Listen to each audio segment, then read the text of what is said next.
c'est la vie. La vie, c'est la meilleure université du monde. Allez, chacun fait de sa vie ce qu'il veut. Partir comme on est venu. Ah là là.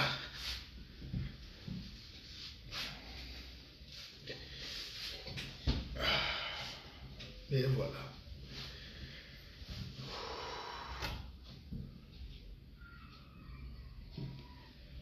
Regardez ça.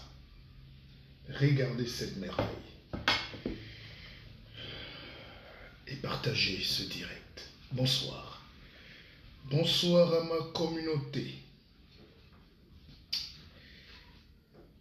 L'espoir fait vivre. Ici ou là-bas, nous devons vivre. Au départ, je me sentais bien, mais loin des miens. Un matin, j'ai décidé d'aller me sentir mal avec les miens. Aujourd'hui, c'est définitif, je suis remonté me sentir bien sans les miens. Et au final, je me sens mal à la place des miens. Voilà un peu la logique de mon parcours de vie. Parfois, on a envie de changer le cours des choses. Mais la barque du destin est encore et toujours plus puissante. La rivière était sinueuse parce qu'elle n'avait guère de conseillers. Nous avons l'obligation de dire, de transmettre et surtout de tendre la main pour que demain soit moins dur pour ceux de demain. J'ai laissé derrière moi un pays énorme en termes de richesse, mais l'énormité est justement d'ériger la norme en mode de vie. L'énormité est devenue la norme dans mon pays. Oh, Angango, Thomas Meloné. La primauté de l'intérêt général sur l'intérêt personnel. Ce qui nous manque, la bonne conduite des affaires et des opérations et la discipline dans l'exécution. Bonsoir mesdames, messieurs et bienvenue. C'est Martial Bissog, je suis le guide. Je prends mon vendredi soir pour qu'on se parle, pour qu'on avance, pour qu'on réfléchisse, pour vous dire qu'il est important de quitter souvent la selle de l'esclave pendant que les maîtres vont aussi à la selle et d'aller occuper et de squatter leur place pour quelques heures, quelques minutes, ça fait du bien.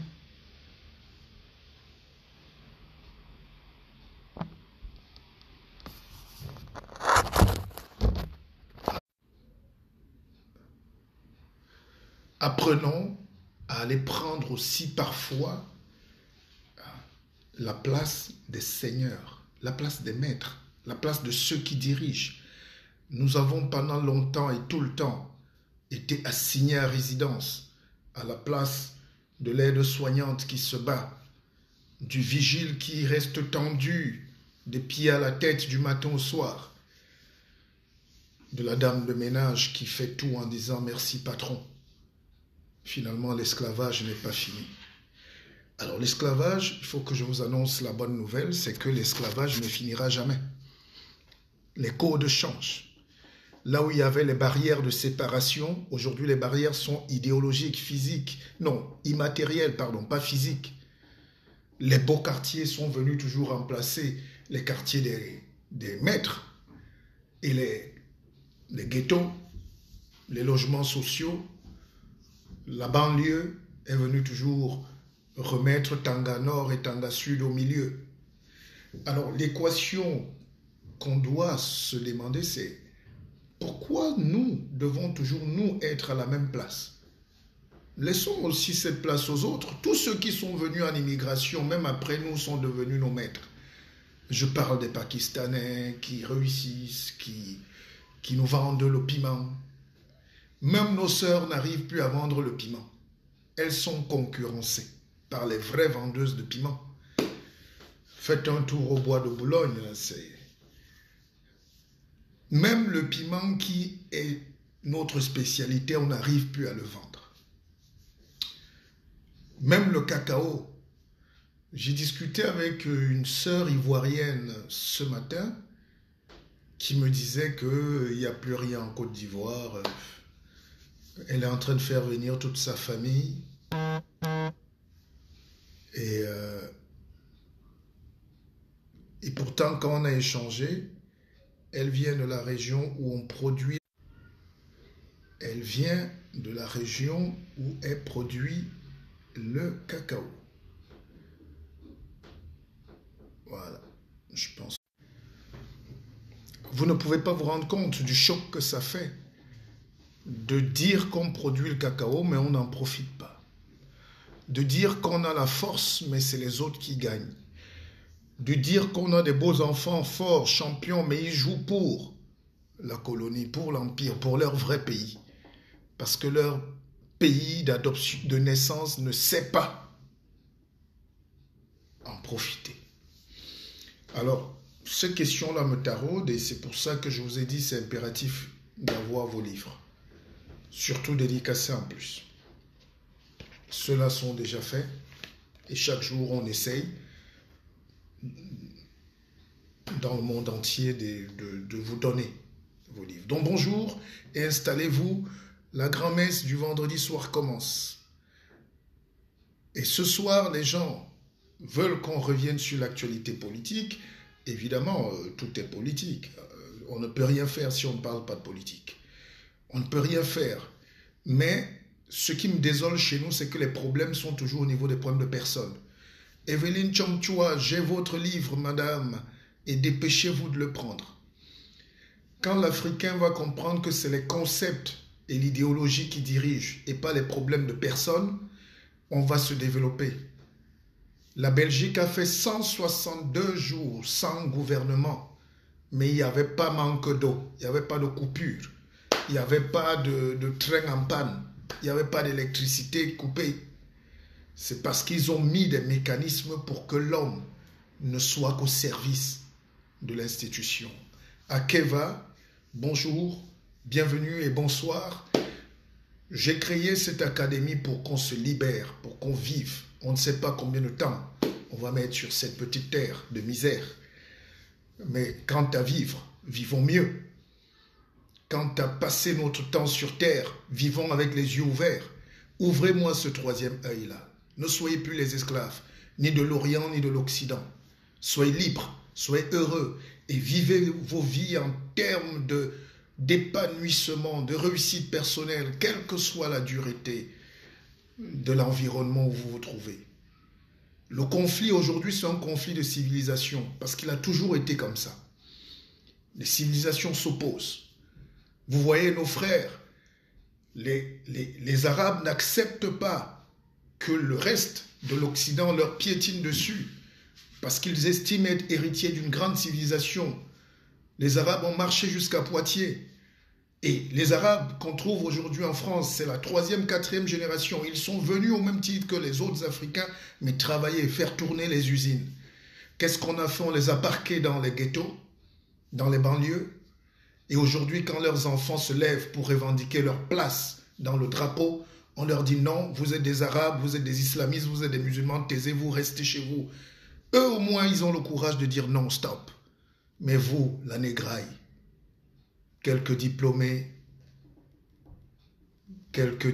parsemés dans quelques usines où on les parque dans un rôle de co-signataire.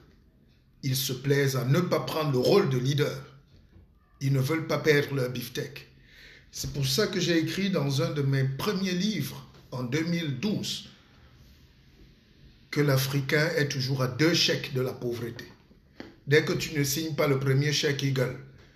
Il fait le fier. Mais le deuxième, il est mort. Il n'a pas les moyens de résister.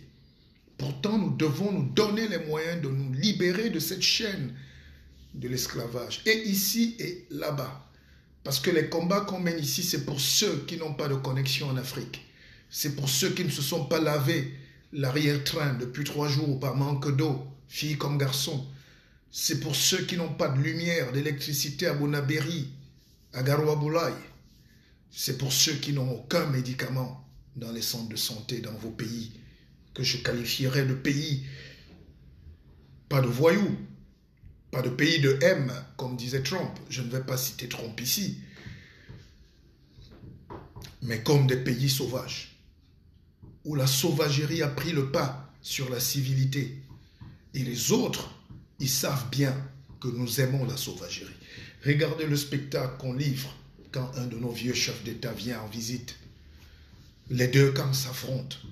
Et on leur demande, vous vous affrontez pourquoi? Non, on doit juste se battre. Et je suivais les vidéos où ils se donnaient rendez-vous comme dans les forêts primaires de 1740. Des gens civilisés, éduqués, et ils sont dans une ville de lumière, d'intelligence. Et ils sortent avec des machettes et des couteaux et ils se disent, donnons-nous rendez-vous au Meurice pour aller nous battre. Et le lendemain, ne venez pas dire aux gens qui vous considèrent comme des animaux que vous ne l'êtes pas, quelles que soient vos raisons. C'est pour ça que moi, ma mission, elle n'est peut-être pas un intérêt immédiat, une mairie dans un village paumé, ou un petit poste de député ou de co-signataire de je ne sais pas quoi, de sous-préfecture. C'est un rôle de conscientisation, de libération, de captation des énergies nouvelles pour que l'homme nouveau naisse, pour que l'homme libre vive. Et ce discours ne plaît pas. Ça ne plaît pas. Même les Noirs qui ont des petits postes, et que ce soit en France, et que ce soit aux États-Unis, et que ce soit au Canada, et que ce soit au Sénégal, ils aiment écraser le reste de la population. Je me demande si l'esclavage n'est pas dans nos gènes. Je me demande si l'injustice n'est pas une culture nègre. La souffrance, c'est de céder la place à l'autre. La souffrance, c'est d'accepter que l'autre ait les mêmes droits. Or, nous, quand on arrive ici, on ne supporte pas que les gens aient les mêmes droits dans un pays qu'on n'a pas créé. Mais évidemment, quand vous êtes en France, c'est la liberté, égalité, fraternité. Supportez que le gars qui était vigile à Yaoundé ne soit pas votre porteur de sac à Paris, qu'il soit aussi un gars qui a droit à sa nationalité, qui ait droit à son appartement, qui ait droit à son travail, qui paye ses impôts. Acceptez que le noir que vous avez connu, parce que j'assiste souvent à des débats, je connais la communauté, dans nos restaurants et tous les débats, c'est quand on était au pays, tu pouvais me parler. Non, ça ne veut rien dire. Tu n'étais rien au pays. Peut-être tu as profité des prébendes et du vol et d'une situation, mais l'humain véritable, c'est l'humain qui se construit dans un pays où on lui donne la chance. Dans nos pays, on ne donne pas la chance et ici, on croit que c'est normal que les gens n'aient pas la chance. On croit que l'échec est normal. On croit que la maladie est normale.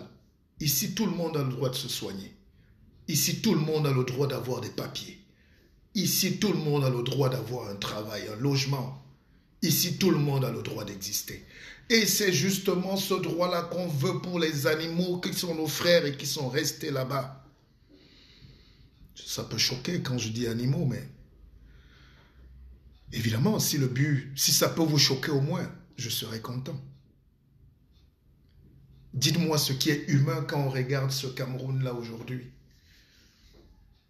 où la prostitution est légale, tout le monde est dehors, les mentalités sont versées dans la rue. Tout le monde vole pour se sauver. On est dans l'instinct de la survie. Alors, moi, j'ai défendu une position par rapport à Biya qui était là. Je ne voulais pas qu'on humilie le vieil homme de plus. Mais je ne voulais pas aussi être celui qui donne les leçons de morale à ceux qui se battent pour voir autre chose. Nous avons atteint le seuil critique du changement. Nous avons atteint le seuil critique de dire on veut voir autre chose, on veut vivre autre chose. Les gens sont fatigués. Alors je veux bien fendre la tête de ceux qui défendent même l'absurde pour voir comment ils réfléchissent dans leur tête. Est-ce qu'ils ont une programmatique normale?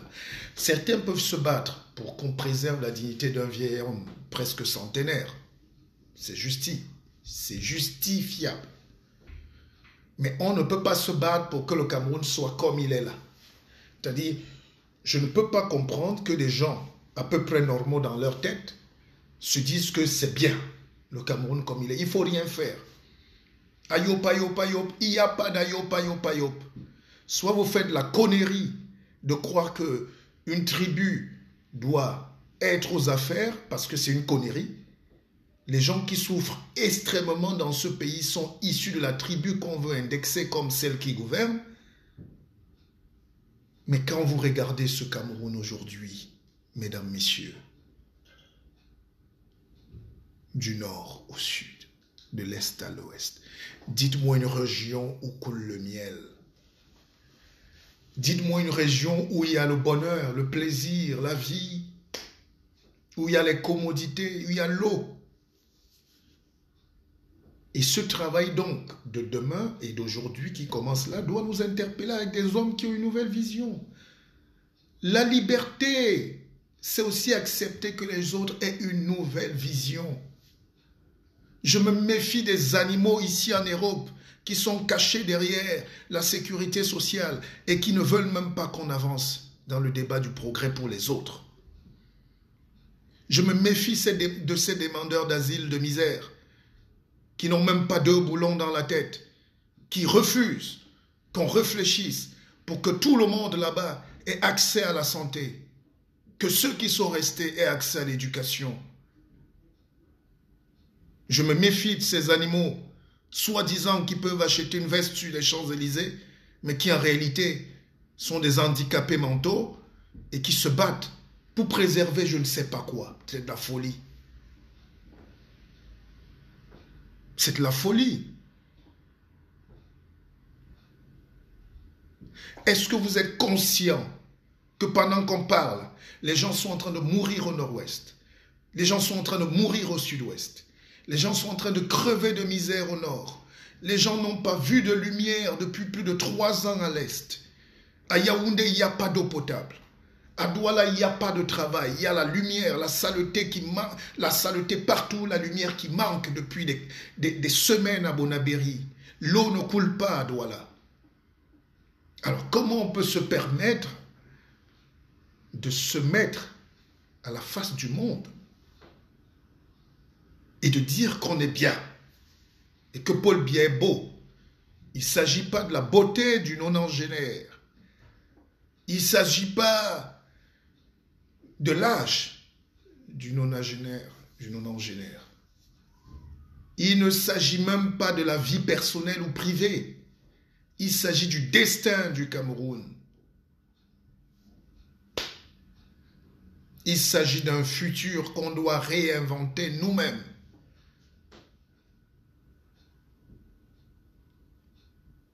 Prenez vos responsabilités. Quand le cortège du président passait tout à l'heure, j'ai vu des vidéos des gens profondément affamés, hein, et qui chantaient Maman chantait bien, tout ça. Mais personne n'a un problème physique avec ces gens, ces illustres personnages. Pourquoi le noir veut tout dévier les problèmes? Vous croyez que les gens qui se battent là ont un problème personnel avec Paul Biya?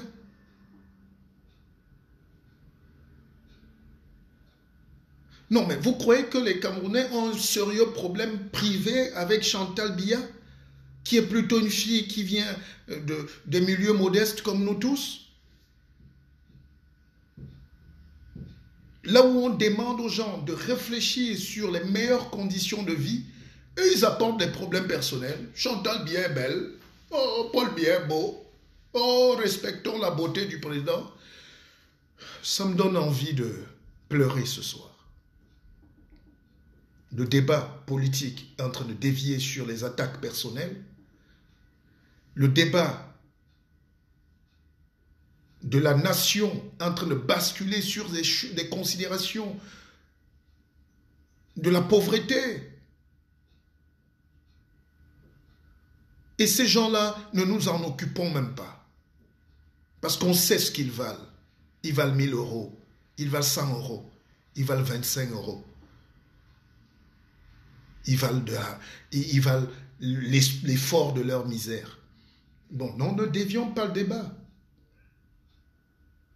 Et les gens qui sont dans l'entourage du président Biya, que je connais, c'est eux qui alimentent cette misère sociale autour du président, alors que ce n'est pas ça le débat.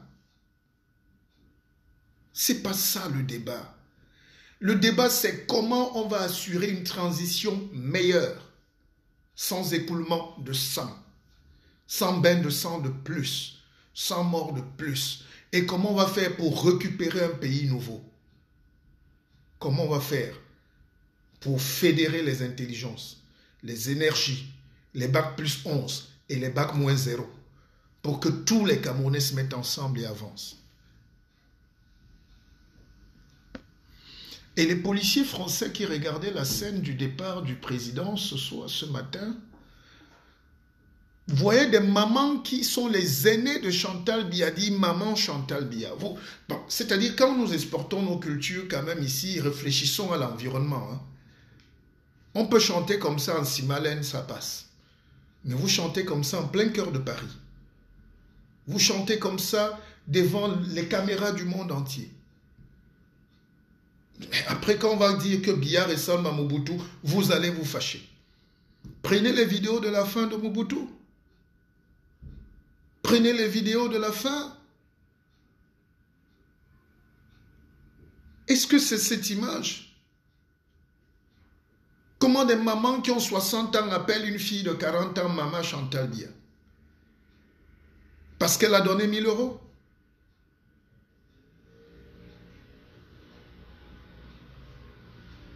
C'est pour lui dire quoi? Qu'elle a fait quoi?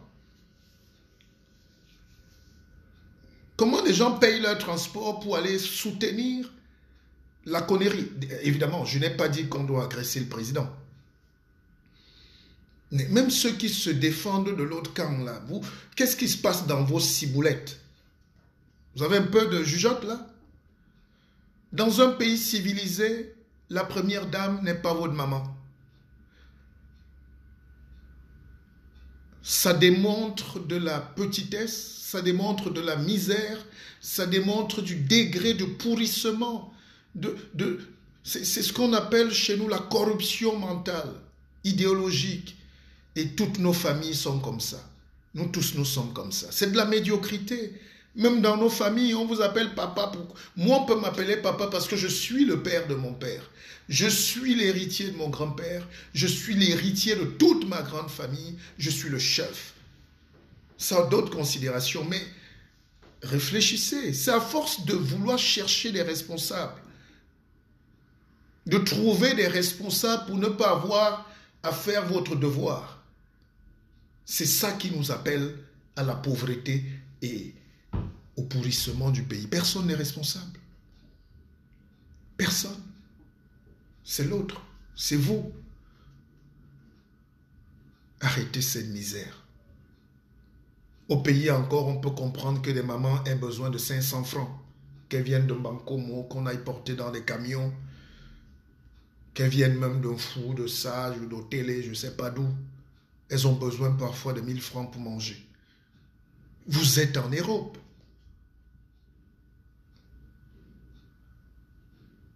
Quelle erreur d'avoir cru que prendre l'avion ou la route du désert et se retrouver en Europe pouvait faire de vous des hommes. Soyez des hommes, soyez des femmes, soyez libres. Et la liberté, justement, nous amène à nous poser des questions sur notre avenir. Oui, Paul Biya, nous t'aimons, mais on fait comment? Voilà le pays qui meurt. Dis-nous ce que tu veux faire. Donne-nous ta feuille de route. La danse, les fesses qui bougent, les 500 euros qui se partagent, c'est un autre problème. Maintenant, qu'est-ce qu'on fait? Voilà le Cameroun dont tu as été l'héritier. Moi, en tant que ton fils ou ton citoyen ou citoyen de ce pays, je dois me lever et te regarder droit dans les yeux, avec peut-être la déférence, mais droit dans les yeux pour te dire qu'est-ce que tu as fait de mon pays. C'est de ça qu'il s'agit. Des gens qui sont au chômage, qui n'arrivent pas à manger et qui viennent en Europe devant le Meurice pleurer de joie.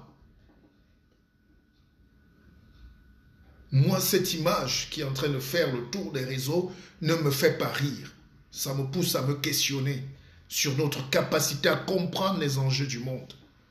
Parce que Paul Biya ne sera pas là demain. Vous viendrez encore danser pour qui au Meurice? N'en faites pas un problème personnel. N'en faisons pas un problème personnel. La gestion de l'État, c'est un devoir collectif. C'est un devoir national. C'est un enjeu extrêmement important. C'est le destin de 25 millions de personnes qui est en jeu. Le président est en train de vieillir devant nous, de partir. Je ne me moque pas du vieil homme qui tombe. Vous avez vu la conférence où il n'était pas habitué. Je vous ai parlé de l'homme Biya depuis quelque temps. Vous ne comprenez pas. Ce n'est pas un homme de ce siècle. C'est un homme qui écrit même le bonjour. Il écrit. Et alors qu'on est à l'heure des réseaux sociaux, des Twitter, des Facebook, on n'a plus le temps à perdre. On dit asseyez-vous comme tout le monde, c'est un panel. Lui, il avait déjà préparé son discours. Ça veut dire que c'est un homme du siècle passé. Je connais ce genre de type. Je connais la programmatique de Paul Biya. Ce n'est pas des gens qui se lèvent soudainement. Il prend son temps. Or, le Cameroun n'a plus le temps à perdre. On est dans l'urgence. Quand tous les voyants signalent au rouge, ça veut dire qu'il faut se réveiller. Quand les voyants signalent au rouge, on ne fait plus de diplomatie. Or, c'est un papa qui, même pour signer un petit texte, il peut prendre 6 ans. Vous lui donnez le texte, il vérifie, il renvoie, il fait lire, il renvoie, on recorrige. Entre-temps, la guerre est en train de prendre au nord-ouest. Si le président était un homme actuel, la guerre au nord-ouest, au sud-ouest ne commençait même pas. On demande des dirigeants proactifs aujourd'hui. Le temps de dire « do you hear me? Do you understand me? Do you see me ?» Les gens sont déjà passés à autre chose. On n'a pas le temps de t'understand, monsieur le président. Tu es notre papa. La dignité serait que tu partes avec toute l'élégance. Vraiment, les choses que je vois pour d'autres pays, que j'ai vues pour les autres, je ne veux pas que ça arrive. Et le dire, c'est témoigner de beaucoup d'amour et d'affection pour vous. Je ne suis pas un haineux. Je ne suis pas un barbare. Je suis un civilisé. Je suis un homme moderne. Je veux voir des choses modernes.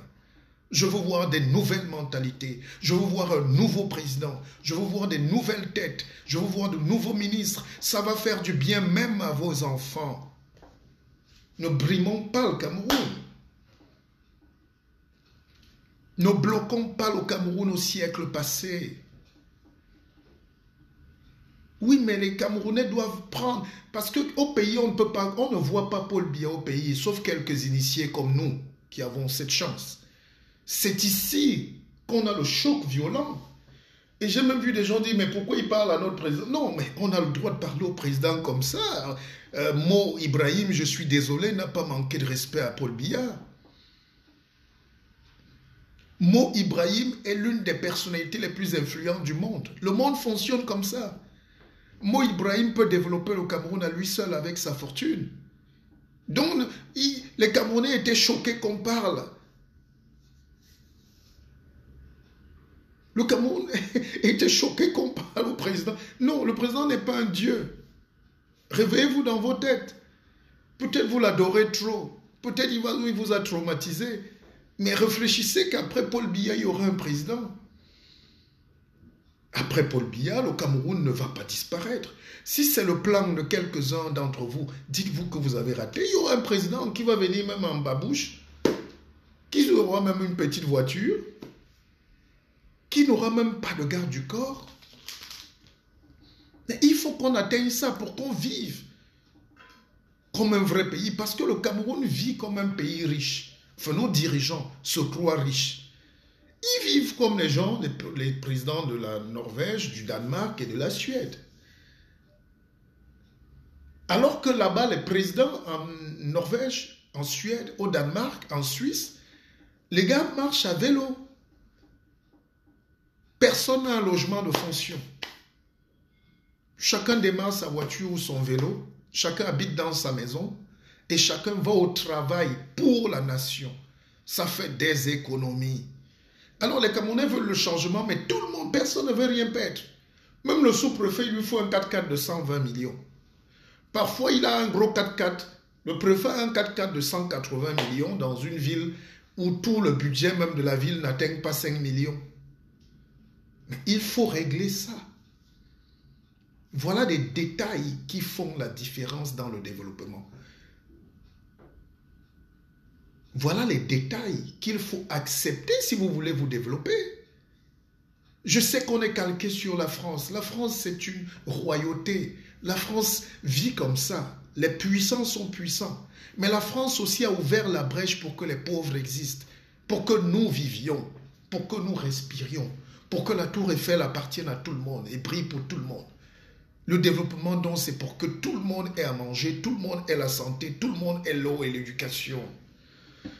Ça paraît facile à dire, mais il faut déjà oser le dire. Dans mon discours ce soir, c'est pour que le président qui arrive ce soir à Yaoundé, ou qui est déjà là-bas, se remette quand même en question. Et que son entourage se dise quand même, mais on va punir ces gens-là inutilement, pourquoi? On va punir les Camerounais, pourquoi? Parce que là, on n'est plus en train de vivre, on est dans la punition. Les projets sont bloqués, les investissements sont à terre, les Camerounais ne mangent plus ensemble, les gens se bloquent entre eux-mêmes sur Facebook, les détails sont terriblement fracassants pour le vivre ensemble. Ça casse quelque chose. Il y a des amis que j'évite de voir actuellement parce que je ne savais pas que c'est comme ça qu'ils allaient faire.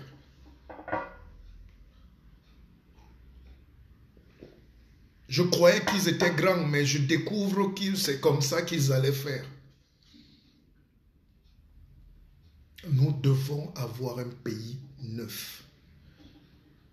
Et on ne peut pas avoir du vin neuf avec des vieilles outres. Akeva,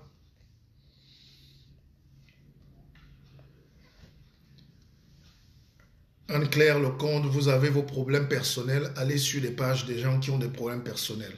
Ici, on essaye de réfléchir. Arrêtez vos problèmes personnels, inutiles. Le nègre est focalisé comme un rapalmiste à aller cogner le même trou. Mais sortez la tête de trou, réfléchissez. Le monde bouge. Quand Ahidjo annonce sa démission en 82, les gens font 2 jours à Yaoundé sans sortir. Les gens croient que le Cameroun est mort, que le Cameroun va s'arrêter. Mais non. J'étais à Yaoundé, les gens peuvent témoigner. Les gens ont baissé les rideaux, les gens ont fermé, les gens ont acheté du pain. Les gens étaient sous le lit, juste la démission d'un président. C'est pour ça que trop de pouvoir sur une fonction en 2019 n'est plus possible. Mais la question c'est, est-ce que c'est vraiment la faute de Biya ou c'est votre faute à vous-même qui avez tout laissé, qui avez démissionné, qui avez dit « Aka, c'est pas pour nous. Aka, on attend. Aka, c'est les autres. » Prenez vos responsabilités. Chacun est un citoyen. Les gens sont morts pour le one man, one vote. Les gens sont morts pour qu'il y ait la démocratie. Les gens se battent chaque jour pour qu'il y ait la vie. Les gens se battent chaque jour pour qu'il y ait du bonheur.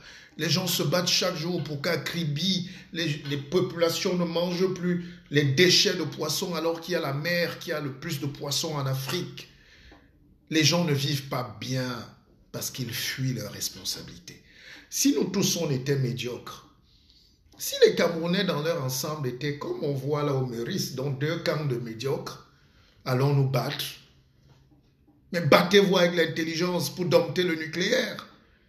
Allez vous battre avec les Chinois pour voler un peu la technique des usines. Allez vous battre contre les Allemands pour voler la puissance de Mercedes.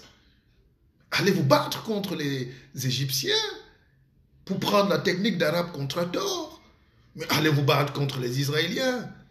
Allez vous battre contre les Américains pour voler la puissance de la NASA, la puissance de la CIA. On va se battre.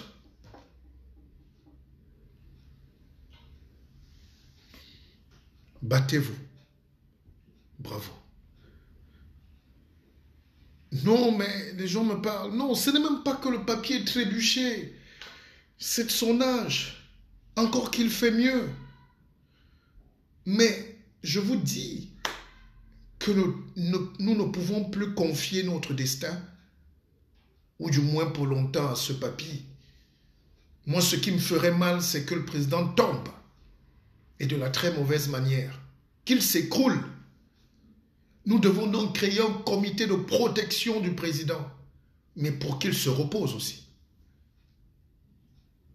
Voilà les discours qu'on veut entendre. Créons un comité de protection, de sécurisation de ce patrimoine pour qu'il lâche du lest, ou pour que ceux qui tiennent le pouvoir, mais qui mettent sa main devant, lâchent un peu et qu'on voit la main de ceux qui tiennent le pouvoir, pour qu'on les juge face à face.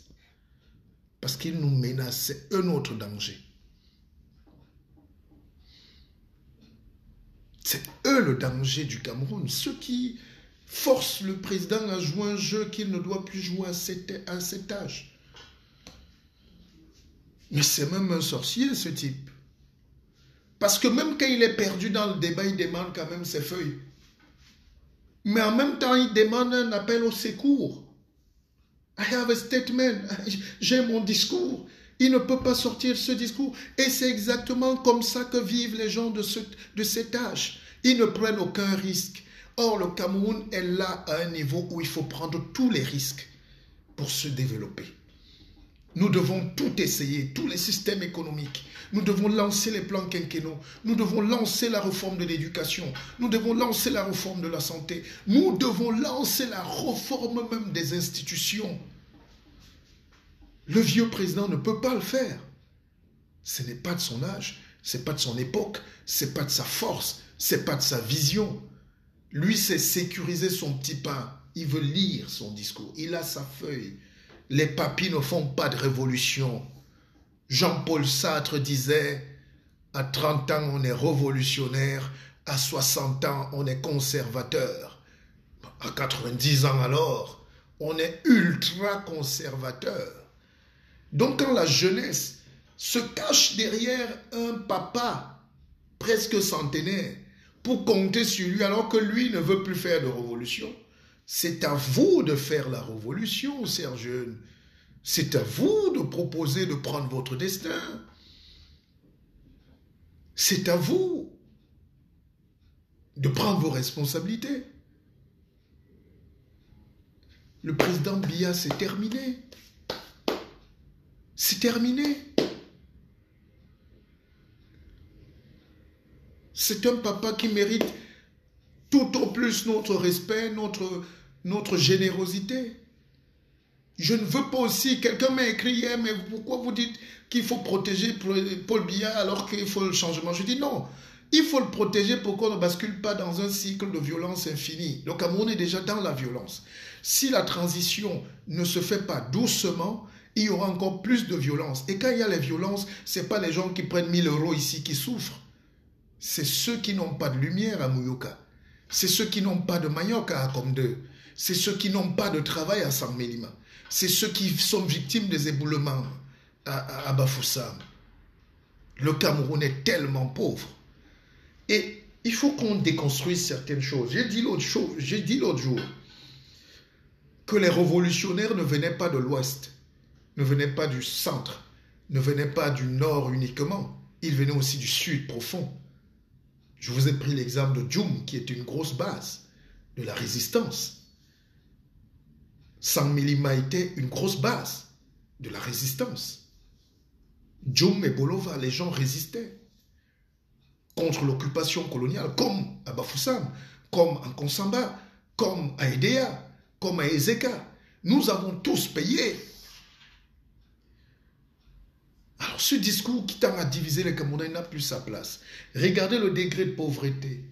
Quand il y a eu éboulement l'autre jour chez moi à Bafoussam, vous n'avez pas vu la misère? Parce que tous les jours, pour couper la tête des Bamileke, on dit ils sont riches. Ils sont riches. Personne n'est riche au Cameroun. Il y a quelques 3-4 commerçants qui profitent du système et qui volent et qui appauvrissent tout le reste des Camerounais. C'est des égoïstes.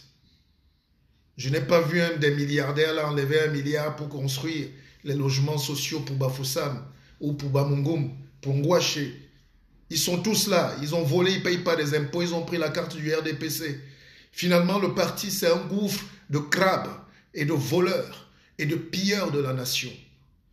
Quand vous regardez la jeunesse qui se lève à 100 000 chez moi, ils demandent du travail. Ils demandent la vie.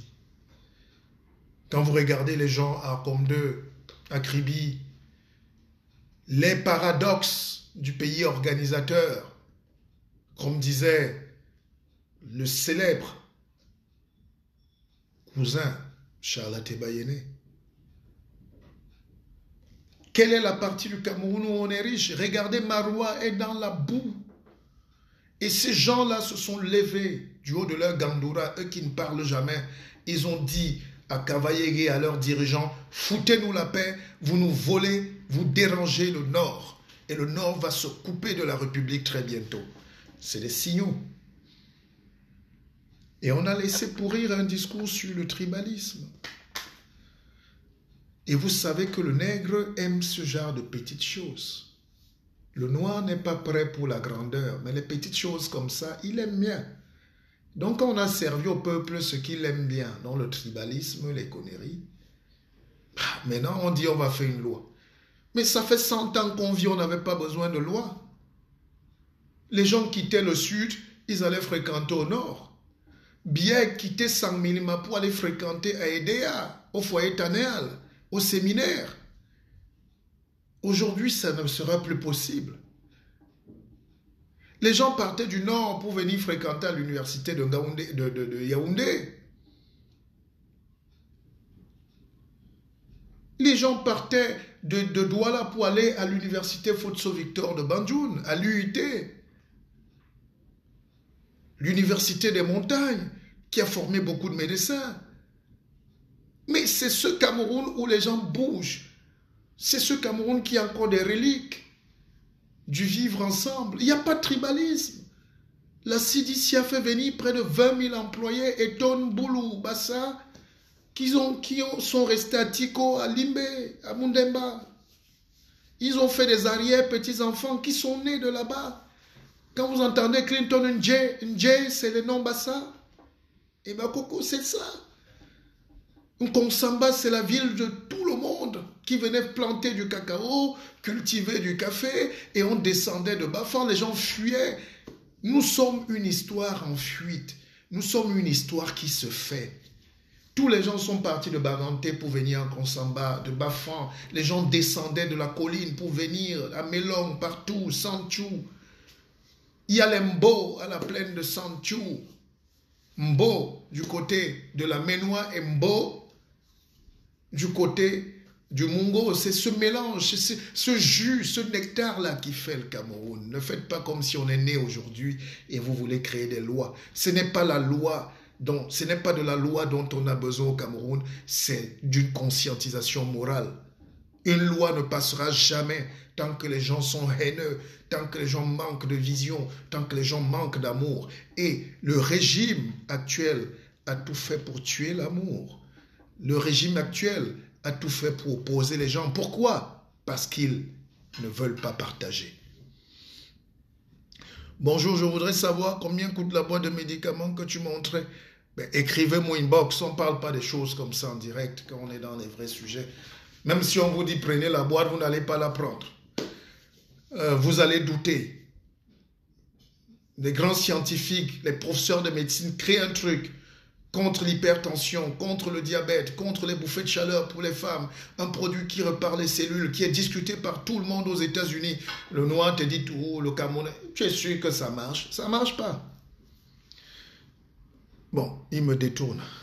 Écrivez-moi une box. Ceux qui veulent les livres, vous m'écrivez une box. C'est mes livres. C'est mes livres. Vous devez les prendre. C'est comme ça qu'une société qui avance fait, sans avoir honte, sans voler, sans tricher. C'est ça qu'on appelle l'intelligence pratique. Je suis un coach qui vous motive. Je suis un enseignant qui vous montre la route. Je suis un objecteur de conscience qui vous dit, mais au lieu de bavarder comme tous les bavards, les 50 milliards de bavards qui sont là, on vous propose quelque chose qui reste pour 1 an, 1000 ans, pour vos arrière-petits-enfants. Écrivez-moi une box si vous voulez commander vos livres. Mais avançons dans la réflexion. Les ambazoniens avaient vraiment raison à 100%. Oui, mais attendez. Les ambazoniens ont raison, oui, de demander leur autonomie. Mais maintenant, qu'est-ce qu'ils nous proposent aussi? J'ai peur qu'ils nous proposent aussi de la médiocrité. Parce que moi, je connais ce peuple. Je connais ce peuple. Les gens qui souffrent aujourd'hui, ce n'est pas Free Marshall. C'est les enfants qui naissent dans les brousses. C'est les enfants qui ne vont plus à l'école. C'est l'université de Boya qui est la meilleure université d'Afrique centrale qui est fermée. C'est les lycées qu'on a fermés. C'est les government bilingual schools qui sont à terre. C'est l'économie. Et là, vous ne pensez pas à cette souffrance. Oui, il y a des chefs militaires. Et parmi ces chefs, il y a des voyous. Il y a des gens qui prennent les impôts à Manfé, à Kumba et qui dérangent les populations. Il faut que l'État se ressaisisse très vite. Vous ne voyez pas cette souffrance. Est-ce que vous pensez aux gens à Bamenda, à Batibo, qui n'ont plus vu de boutique, qui ne mangent plus? Parce qu'il y a cette situation, il faut que ça s'arrête. Les chefs militaires ne souffrent pas. Et ceux qui peuvent fuir sont venus à Yaoundé, à Douala et à tout. Mais ceux qui sont restés n'ont pas les moyens de partir. Ils n'ont même pas où habiter. Et ils sont prisonniers, 2 fois prisonniers. Donc, est-ce que ces leaders anglophones eux-mêmes sont à la hauteur? Il faut qu'on voit leurs projets. Quels projets ils ont pour ces gens, à part amener la souffrance? Ça fait 3 ans, 4 ans là. Quel projet ils ont pour les enfants qui sont là-bas? Quel projet les chefs sécessionnistes peuvent donner à leur population maintenant qu'ils ont coupé le Cameroun, si on dit ça comme ça? Qu'est-ce qu'ils peuvent apporter à nos frères qui sont là-bas? Je vous rappelle que le continuum Sawa Sapar de Campo à Manfé, c'est une même famille. Des Yassa, des Batanga, des Mabea, jusqu'aux gens des Kono Titi, Ikona et Komboa Bedimo, c'est la même famille en passant par Douala. Quand vous prenez aussi le nord-ouest, c'est la même famille qui est rattachée de Mbouda jusqu'à Baliona, jusqu'à Sanchou, jusqu'à dans le Lébialem, à Tchang et tout. C'est les mêmes grandes familles. Ces gens-là ont besoin de vivre. Je ne crois pas à la sécession. Il faut dire la vérité à ces chefs militaires. Une fois qu'on aura réglé le problème avec la gouvernance ici au Cameroun, une fois, il faut qu'on s'asseye parce que ces gens-là, on ne les laissera jamais partir. C'est nos frères, c'est notre sang.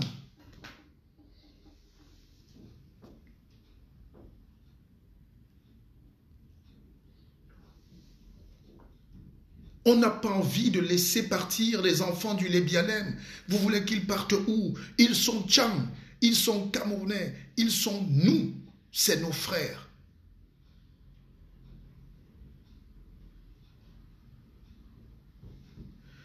Voilà les vraies questions. Et vous avez vu le président, avec tout le respect qu'on lui doit, ne peut plus. Il n'a plus la force. Il n'a plus. Dites-lui la vérité aussi. Je veux bien qu'on chante Ayop Ayop jusqu'au matin, mais disons-nous les vérités à un moment. Le monde nous regarde. Les conseillers de Macron ont regardé la vidéo à l'Élysée pendant au moins 4 heures du président. Parce que n'oubliez pas aussi qu'il a un grand soutien. Le président Biya a un grand soutien de la France. Parce qu'il a fait depuis 38 ans tout ce qu'on demande.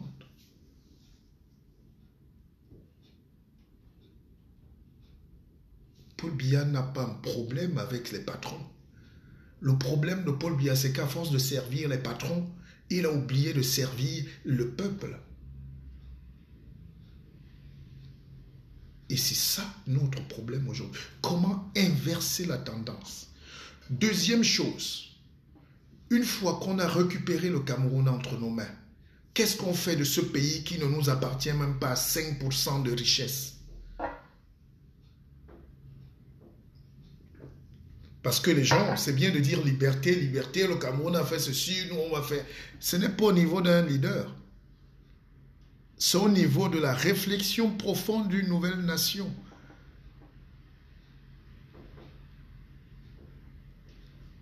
Qu'est-ce qu'on fait de la colonie qui nous domine? Qu'est-ce qu'on fait des routes qui sont fabriquées par nos patrons? Qu'est-ce qu'on fait de la bière qui est fabriquée par nos patrons? Qu'est-ce qu'on fait des jus? Qu'est-ce qu'on fait des garnitures? Qu'est-ce qu'on fait des biscuits? Qu'est-ce qu'on fait? Qu'est-ce qu'on fait du beurre de table? Qu'est-ce qu'on fait du saucisson que les cadres de brasserie, de tout ça, Orange aiment là? Les nègres qui sont cadres des blancs là. Qu'est-ce qu'on fait de tous ces gens-là qui ne travaillent pas pour le PIB du pays, mais pour l'exportation de notre intelligence vers l'extérieur? Qu'est-ce qu'on fait pour recréer de l'intelligence? Je vous pose la question. Mais la suite est dans ce livre. Permettez-moi d'en rire. Qu'est-ce qu'on fait donc? Parce que le vrai problème, c'est l'indépendance industrielle du Cameroun et économique. L'indépendance politique suit quand l'économie marche. Je vous ai dit que la Belgique a fait 1 an sans gouvernement. L'économie tourne, donc tout marche. Kwale, on le lui a dit, hélas, il va supporter. Voilà Martial, c'est ça que je parle. Il aurait même pu jouer la musique comme Pioline.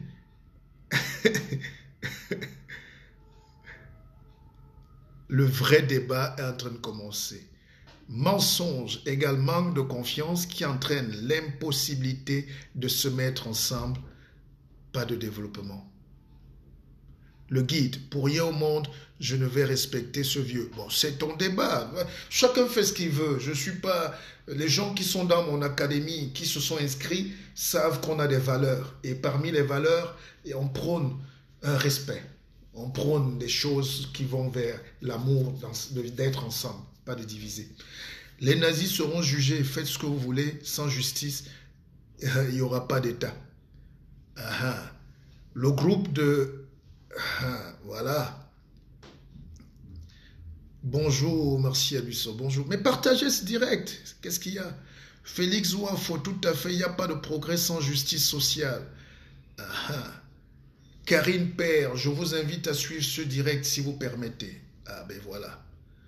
Parce que le Camerounais lui-même est un mesquin fourbe. Maintenant qu'on est assis.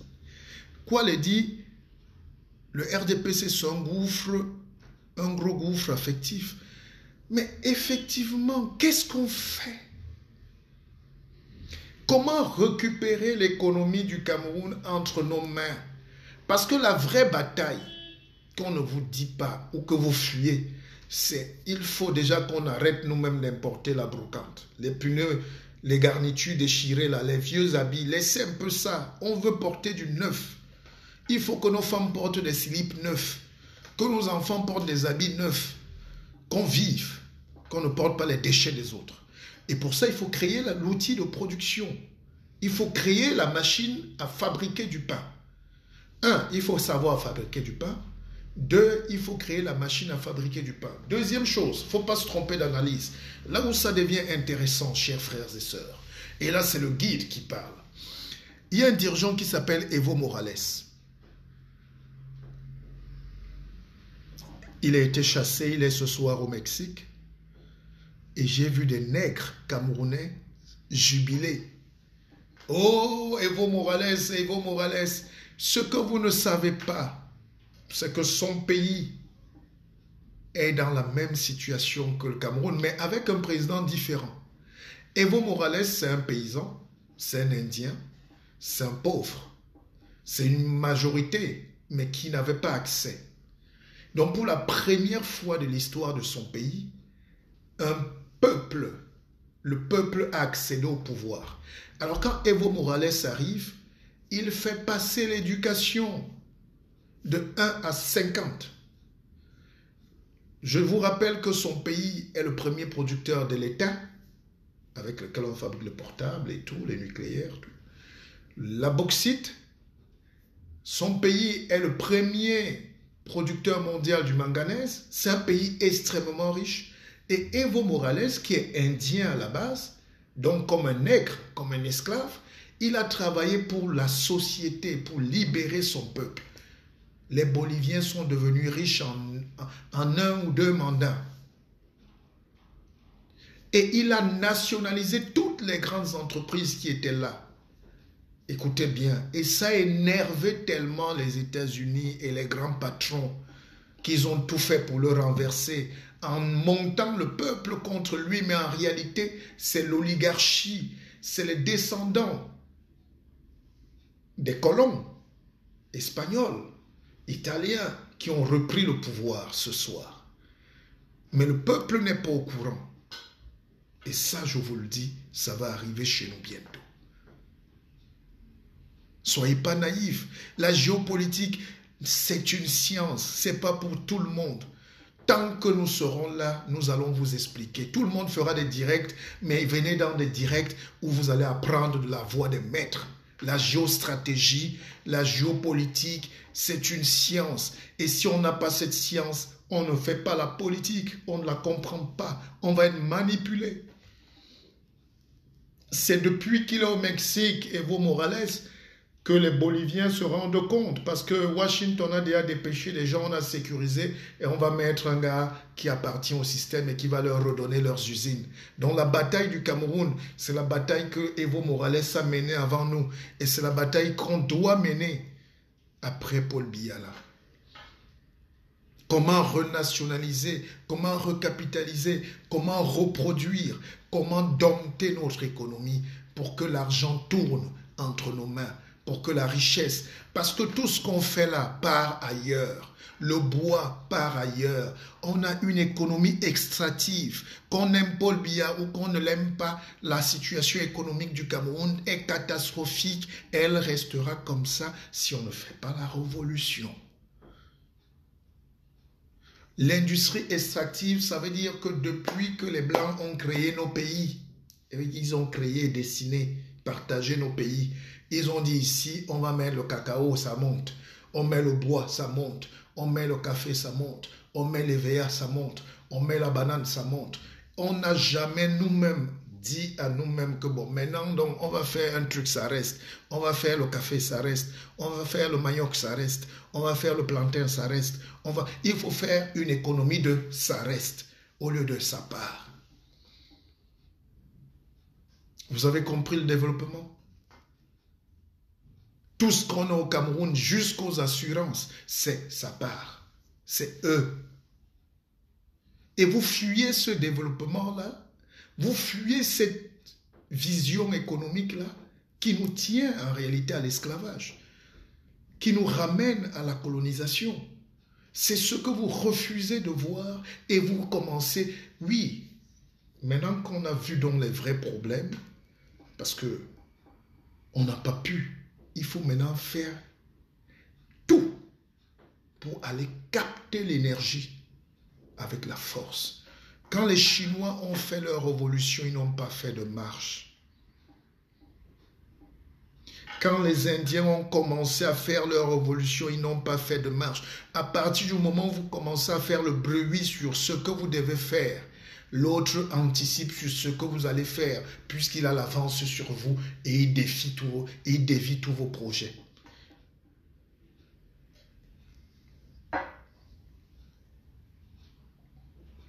Si on était un peuple soudé et soucieux, ce soir on allait avoir dans la cagnotte d'Akeva Bank même 100 000 €. Parce que ce qui nous attend est violent.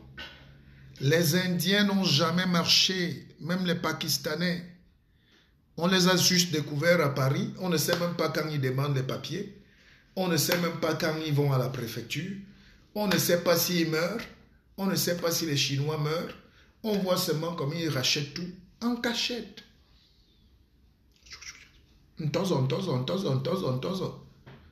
Mais nous, on veut la libération de notre pays. On va encore marcher au Meurice. Les gens nous filment. Ils analysent. Ils comprennent nos motivations. Ils voient l'état d'esprit.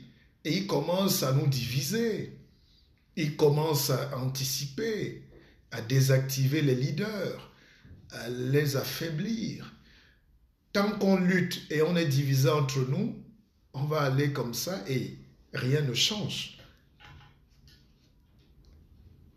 Oh, je ne sais pas. Je ne sais plus quoi vous dire. Pardon mon frère, il faut suivre le témoignage de sa fille chez Jacquimon. On va comprendre par là. Non. Cette vision-là, le guide,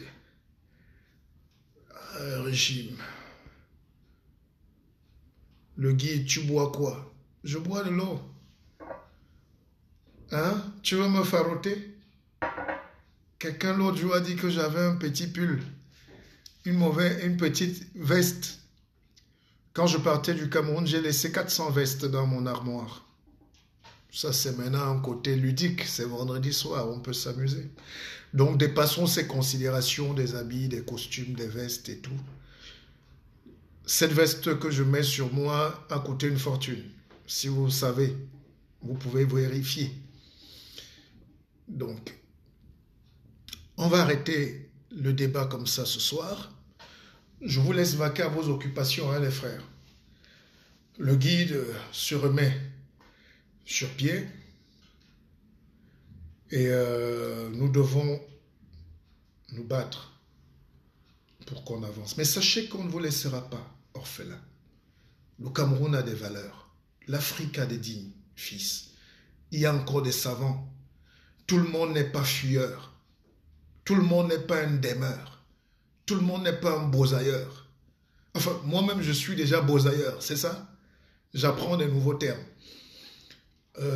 Mais je vais vous dire que notre mission, ça sera de prendre le pouvoir, d'éduquer notre population et d'amener les Camerounais à transformer leur vie, ou les Africains. Donc, continuez le débat, on va en parler peut-être demain ou dimanche.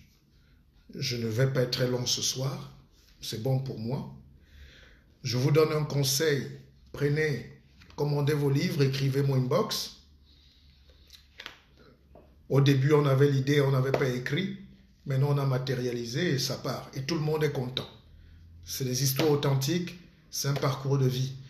J'ai demandé aux Camerounais qui veulent me rencontrer ou aux Africains qu'on va se réunir à l'Intercontinental à l'avenue Marceau.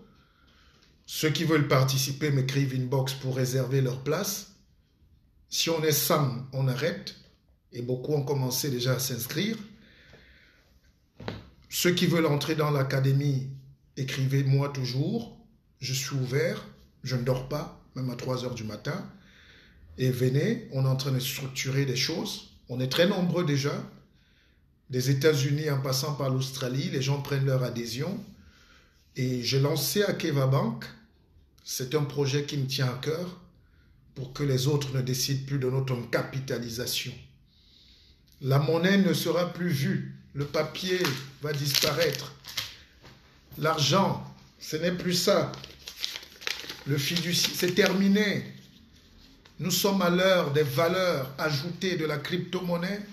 Nous sommes à l'heure des bitcoins. Nous sommes à l'heure de la monnaie fictive, mais qui se place, qui se joue. Entrez dans Akeva Bank, mettez 1 euro, 1 dollar, 1 franc, et puis on avancera, on fera nos choses. Contribuez. Hein?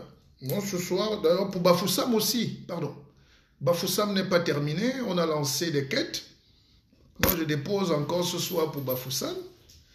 Donc, ceux qui veulent continuer, voilà, donnons tout. 1 euro, ça fait un sac de riz au pays ou quoi? Non? Donc, j'attends vos contributions et puis ça va être acheminé. Les gens font le travail depuis une semaine. Les dons arrivent, les gens ont envoyé et puis continuez d'envoyer pour Bafoussam. Ne laissons pas ces gens tomber et mourir. Nous sommes tous des frères. Celle chez moi, celle chez toi. Bon week-end à vous. Buvez moins d'alcool. Ne fumez pas de cigarettes. Faites du sport. Dormez. Ceux qui veulent sortir, sortez. Mais avec l'âge, je vous conseille vraiment de ralentir surtout. Moins de sel, moins de sucre. Tout ce qui est blanc, là, évitez. Le blanc n'est pas bon. Le blanc n'est pas bon dans tous les sens du terme. la poudre blanche n'est pas bonne, le sel, le sucre, l'eau, buvez beaucoup d'eau, faites du sport, ayez une bonne hygiène de vie, lavez-vous. Ceux qui n'ont pas d'eau à Douala ou à Yaoundé ou au Cameroun, je ne sais pas comment ils font, allez dans les puits et puis bénissons le pays. Je pense ce soir à mes frères d'Ambazonie et je pense qu'on faut aussi faire une quête pour eux. D'ailleurs, pour décembre, réfléchissons à organiser un repas populaire à Bamenda et un repas populaire à Boya. Je l'ai fait l'année passée. Non, en 2017, on avait fait un repas pour les enfants de la rue à Douala. C'était des pâtes de porc et tout, et tout. Et tous les enfants de la rue de Douala à Ako avaient mangé. Donc, c'est des choses. Pour décembre, on va faire des petites choses. Essayons déjà de réfléchir. Mais pour Bafoussam, c'est plus urgent. Je pense qu'on a vu le folklore qui se passe au Cameroun. Ils ont besoin d'aide. Et écrivez-moi une box et chacun donne ce qu'il peut, même 10 euros, 5 euros, 1 euro, on envoie à ces gens. Bon week-end, c'est le guide. Prenez vos livres, c'est le best-seller mondial. Ceux qui veulent le produit du docteur Roger Tapa, le Miraclif, écrivez-moi une box, vous serez servi. Akeva, je vous aime.